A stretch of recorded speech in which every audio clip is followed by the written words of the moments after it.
नमस्कार दोस्तों, आज की कहानी का शीर्षक है संसार की सबसे बड़ी चीज। बादशाह अकबर बहुत हंसमुख और मजाकिया स्वभाव के थे। वे अक्सर ऐसी बातों से आनंदित होते थे जिनका उत्तर बुद्धिमान से बुद्धिमान व्यक्ति भी देने में संकोच करता था। बादशाह अकबर को पहेलियां पूछने का बहुत शौक था। अकबर की अधिकतर पहेलियों का उत्तर बीरबल के पास ही होता था।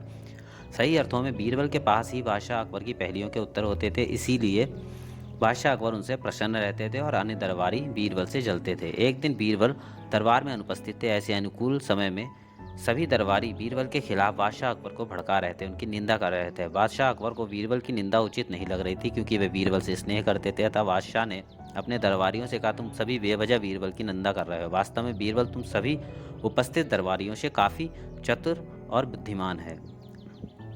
इस पर दरबारी बोले, जहां पना आप वास्तव में बीरबल को आवश्यकता से अधिक मान सम्मान देते हैं, हम लोगों से अधिक उसे स्नेह करते हैं। आपने एक हिंदू को बेमतलब सिर पर चढ़ा रखा है। सभा समाप्त होने से पहले बादशाह अकबर ने अपने उन 4 दरबारियों से कहा, देखो आज बीरबल तो उपस्थित है नहीं और मुझे अपने एक प्रश्न का उत्तर चाहिए। यदि तुम लोगों ने मेरे प्रश्न का गलत उत्तर दिया तो मैं तुम चारों को फांसी की सजा दे दूंगा। इतना सुनते ही वे चारों दरबारी घबरा गए।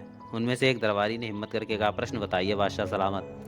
बादशाह ने प्रश्न किया, बताओ संसार में सबसे बड़ी चीज क्या है। प्रश्न सुनकर चारों दरबारी चुप हो गए। इस प्रश्न का कोई उत्तर उन्हें सूझ नहीं रहा था।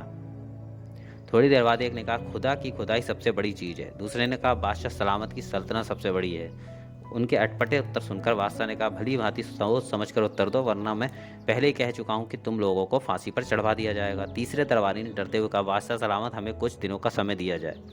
बादशाह बोले, इसमें मुझे कोई एतराज नहीं, मैं तुम लोगों को 1 सप्ताह का समय देता हूँ। बादशाह का आदेश सुनकर वे चारों दरबारी दरबार से मुंह लटकाए बाहर निकल आए। फांसी के नाम पर उनके चेहरों पर हवाइयां उड़ रही थी। 6 दिन बीत गए, लेकिन उन्हें कोई उत्तर नहीं सूझा। अंत में हार कर उन चारों ने आपस में सलाह की कि इस प्रश्न का उत्तर केवल बीरबल ही बता सकता है। इस परेशानी से छुटकारा पाने के लिए हमें उसके पास जाना चाहिए। यह निश्चय करके वे चारों बीरबल के पास पहुंच गए। उन्होंने बीरबल को विस्तार से पूरी घटना बताई और हाथ जोड़कर उनसे प्रार्थना की कि वे उनके प्रश्न का उत्तर बता दें। बीरबल ने प्रश्न सुना और मुस्कुराते हुए कहा, मैं तुम्हारे प्रश्न का उत्तर दे दूंगा, लेकिन मेरी भी एक शर्त है। वे बोले, आप एक शर्त की बात करते हैं, हमें आपकी 1000 शर्तें मंजूर हैं, बताइए क्या शर्त है। बीरबल बोले, तुम चारों अपने कंधों पर मेरी चारपाई रखकर दरबार तक ले चलोगे। इसके साथ ही तुम में से एक मेरा हुक्का पकड़ेगा, जिसे मैं पीता हुआ चलूंगा, एक मेरे जूते लेकर चलेगा। अगर किसी और समय बीरबल उनको यह सब करने के लिए कहते तो शायद वे इस शर्त को कभी स्वीकार न करते, लेकिन अब जब उन्हें फांसी लगने का भय था तो वे तुरंत ही उनकी बात मानने को तैयार हो गए।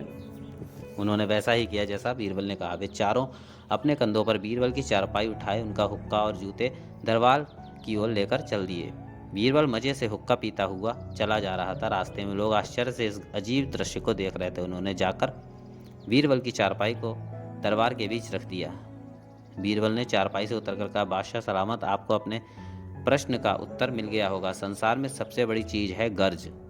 बादशाह अकबर बीरबल का यह उत्तर सुनकर मुस्कुरा उठे। दरअसल वे इन चारों दरबारियों को सबक सिखाना चाहते थे।